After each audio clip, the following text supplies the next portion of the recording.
Hello everyone, my name is Priyanka Nagrani and I study at Department of English Maharaja Krishna Kumar Singh Ji Bhavnagar University. So today I will analyze one movie, Burning, released on 2018 on tone, structure, cinematic storytelling.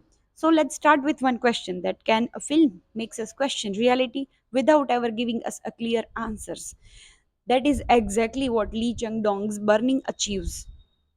Instead of relying on dramatic twists or lengthy dialogues, the film communicates through silence, visuals, compositions, lighting, sound, and atmosphere as well. According to the article, Understanding the Art of Cinematic Storytelling, film tells us not only through words but also visual language, using framings, mise en scène, cinematography, editing, sounds to create meaning. My argument is that Burning transforms ordinary moment into the emotionally and psychologically powerful experience through its cinematic language. To demonstrate this, I will analyze five key scenes that reveals how the film creates meaning through visual storytelling rather than a direct explanation. So let's start with scene 1.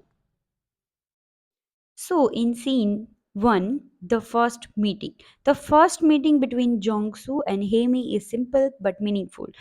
There is no dramatic music or fast editing. Instead, the director let us observe the characters naturally. The realistic setting, natural light, and calm camera creates authenticity. The framing also shows the characters feeling emotionally isolated even in crowded city. This scene proves that cinema can introduce characters through observation rather than explanation. Moving further, in scene 2, the sunset dance. The sunset dance is the emotional heart of Burning. As the sun sets, Himi dances freely while jazz music plays. Ben watches quietly and Jung Soo observes from the distance. The Mi Jung Sen scene, the open field, mountains, and warm sunsets creates both freedom and loneliness. Lee Chung Dong uses long takes and wild shot, allowing us to experience the moment naturally instead of rushing through it.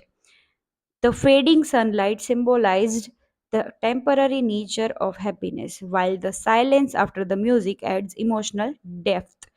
Earlier, Hemi says the trick is not pretending there is a tangering, the trick is forgetting there isn't one. This line reflects the film's central idea that reality is uncertain and open to interpretations. The article on tone, texture, and ideology explain that the atmosphere is created through lighting, pacing, and sound rather than dialogue alone. These scenes perfectly demonstrate that idea. Moving further, scene 3, the greenhouse conversation. When Ben talks about a burning greenhouse, the conversation seems ordinary, but it creates a great suspense.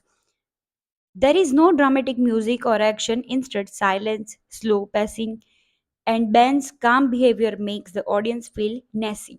This scene uses narrative ambiguity, encouraging viewers to interpret the meaning instead of providing clear answer. In next scene 4, apartment.